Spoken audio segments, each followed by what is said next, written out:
9 years after the Great War that ravaged the Earth, a lad traverses the post-apocalyptic wasteland in search of other survivors. After the devastating biochemical war that killed billions and dried up the rivers and lakes, the few remaining survivors sought shelter in sanctuary pods, where they'll remain until the government deems the toxic air breathable again. In 2149, Darwin has lived in a pod without human contact for 9 years, while his mother, who's in a pod herself, never answers his messages. His day starts when he wakes up. Then he proceeds with his job digging for minerals by manipulating a loader via his computer, washing up, and eating his meals served by an AI.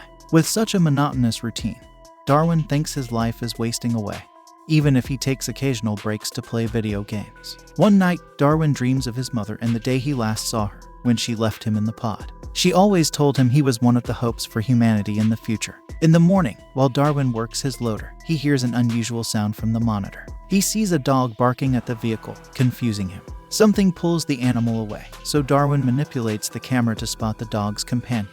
Eventually, the AI admonishes the lad for straying from his job. The next day, Darwin wakes from the loud sound of thunder outside. He cowers and slowly peeks through his tiny window. Suddenly, lightning flashes and hits Darwin's pod, forcing it to shut down and temporarily use its backup power supply. 2 days later, the AI informs him that only 50% power remains, forcing the pod to utilize it for essential needs, such as lights and the air purification system. After several days, the AI warns that the remaining 5% will be used solely for the air purification system. With no choice, Darwin wears his emergency respirator mask and opens the door halfway. He ventures outside, tiring himself after just a few steps. However, when his respirator runs low on power, he hurriedly returns to his pod. He tries to close the door but is unable to because his mask shuts off. He removes the mask and breathes in deeply. Seconds later, Darwin realizes that the air is safe to breathe, much to his surprise. The lad realizes that if the lightning didn't shut down his pod, he'd still think the Earth was uninhabitable. He decides to head out and find his mother, so the lad packs his things and ventures into the unknown. Having lived inside the pod for 9 years, Darwin's body is weak, and his mind is akin to a child's, ill-prepared for the dangerous journey before him. The lad continues on under the harsh conditions, without food or water. Just as Darwin's about to give up, he hears the familiar sound he heard from his computer days ago. He follows after the sound, but his exhaustion, thirst, and hunger causes him to faint on the forest ground. Later, he wakes up to see the dog with a lass who fearfully asks who he is and if he's able to speak.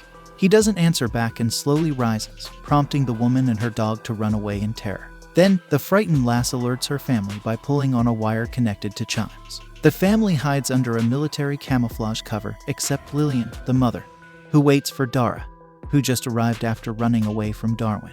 Lillian asks her daughter about the intruder, whom she says was unable to speak and looks like a dweller. After seeing the seemingly harmless stranger, Lillian tells everyone to come out of hiding and prepare dinner for the lad.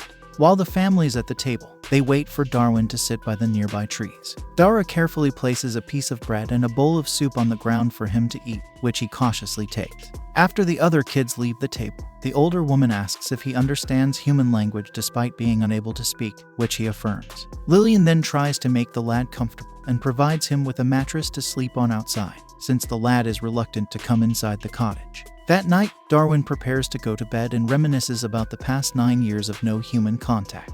However, he knows that even though the strangers are helping him out, he can't stay for very long. In the morning, Darwin secretly watches Dara gather the laundry from the clothesline. After being offered a cup of tea, Darwin takes a sip and scowls at the taste, making the older woman smile at his innocent reaction. Dara mixes a teaspoon of honey into his cup and offers the beverage again. Lillian asks if he can answer some of her questions, with Stephen interpreting his words by placing his hands over his digits as he types his answers. He introduces himself as Darwin and relays that his sanctuary pod lost power because of a lightning strike. Later, Darwin watches the kids playing, unaware that he's being observed by the mother and daughter. Lillian hands Dara a jar, and the daughter approaches Darwin. She explains that he needs to put on sunscreen to protect his skin from the sun. When the confused lad doesn't know how to apply it, Dara helps him out. Suddenly, Susie, the youngest of the kids, tags the surprised and baffled lad. Dara explains that he must touch someone else if someone tags him. Then, she tells him to tag her, so Dara runs after the other kids to continue the game. Later, he asks the family why his mother never sent help to find him, since he believed she would have sent someone to save him after his pod malfunctioned. However, they can't answer his query, and Dara tries to comfort him before bidding him goodnight. That night, Darwin knocks on his mother's pod door and calls out to her, to no avail. Then, an alarm sounds out, alerting the lad of the incoming drone that chases after him. The drone catches Darwin, and after confirming his identity, asks the frightened lad how he survived 23 days outside his pod. When the lad begs the authorities to leave them alone, the drone scans his brain and projects the images of the family. The drone then dispatches cruisers to their location, and Darwin can do nothing but scream that they be left alone. Darwin jumps up as he wakes from his nightmare. Hearing his terrified moaning, Dara comes to check on the lad and offers comfort by holding his hand. As days go by, Darwin relearns everything he knew before his confinement. He goes around studying the strange equipment, and not knowing how the homemade shower works leads to him getting drenched. This prompts Lillian and Dara to teach him how to wash up properly, before lending him some clothes and a towel. After a few minutes, a clean Darwin joins Stephen and Dara, who are busy tending to the garden. They greet him, and Dara asks if he plans to stay with them a little longer. When he doesn't know how to answer, Dara teaches him how to say yes or no by nodding or shaking his head. They teach him how to shrug his shoulders if he's uncertain about his answer, and his comedic attempt at the expression makes the kids laugh. Gradually, Darwin learns things that Dara teaches him, and he acknowledges his growing fondness for his new companion. He also practices vocal communication, relearning how to speak after 9 years by slowly narrating his every move. Later, Beth suggests that they all dance since it's been a long time since they enjoyed dancing to music.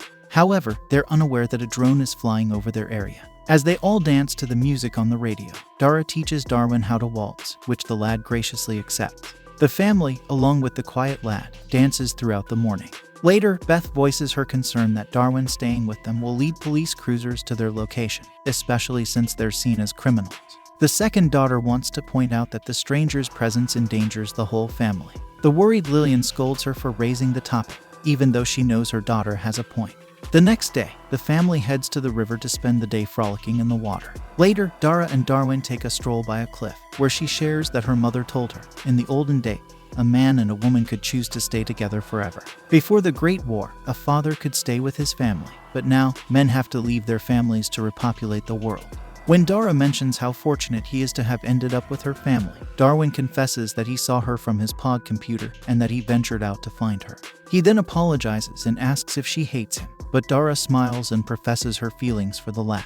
Eventually, the two share a kiss. Later, while the family walks home, Beth forces Stephen to hand his towel over to her, unaware that one of her scarves falls to the ground. Moments later, a drone uses it as a clue that humans are nearby. As the drone flies toward them, Stephen spots the machine and shouts for them to hide. They all scramble to hide behind the enormous rocks, just as the drone reaches the area. Susie almost gets caught when she tries to move from her hiding spot. After failing to find them, the drone moves on, and the family sighs in relief. When they finally reach home, Beth argues that it was Darwin's fault the drone almost found them. She wants the lad to leave, unaware that her carelessly dropping the scarf led it to them. Lillian says they just need to stay in the house for a while, causing Beth to angrily walk away. The following day, Dara finds the lad's bed empty and immediately goes out to see Darwin staring at the sky with a lonely look. The lass sits beside him, telling him she feared he'd left because of what happened. The two then argue when Darwin tells her he must depart, as he doesn't want her entire family jeopardized because of his presence. However, Dara doesn't understand his dilemma and accuses him of being just like her father who abandoned the family, before walking away in anger. The next day, Darwin says his goodbyes, hugs Lillian and thanks her for everything she's done for him. He asks the older woman to tell Dara he loves her. Before he leaves, Beth cautions him not to get caught by police crusaders. Meanwhile, the crying Dara hides behind a boulder and watches him walk away. Darwin journeys back to where his pod is, because he knows his mother's pod is nearby. He travels for 2 days, hiking through the dry landscape, while deftly avoiding the drone from detecting him. He walks on, passing by areas that remind him of the days of his confinement. Darwin chances upon the communication station that he once tried to use, but was unable to because he lacked units. Thankfully, Lillian provided him with a USB ID to contact his mother. Through the communication station, he tells his mother that he'll visit her dwelling, asking her to let him enter. His mother asks why, but he evades her question and asks her to trust him. When he reaches his mother's pod, he knocks on the door. However, she reports her son to the police. After receiving the notification, a drone flies over to investigate, questioning his intention and why he's been missing for weeks. With his quick wit, Darwin manages to convince the police that he's been in his mother's pod the whole time, because she told him she thought someone was trying to break in. When the police officer asks if he's worried about the air, he says the air seems fine. The officer warns him not to commit the same offense again, and says they'll remove Darwin's name from the missing persons list. After the drone leaves, he knocks on his mother's pod again, and the older woman finally allows him to enter. The lad asks if she ever noticed that he hasn't been online for weeks and why she never reported him missing, but he receives no answer from the silent woman. Curious, he asks his mother for access to her computer. He discovers that despite the authorities being able to see him and Lillian's family, no actions were taken, convincing him that no one was actually watching them, and the drones and AI are just programs the government used to scare the survivors into submission and keep them in check.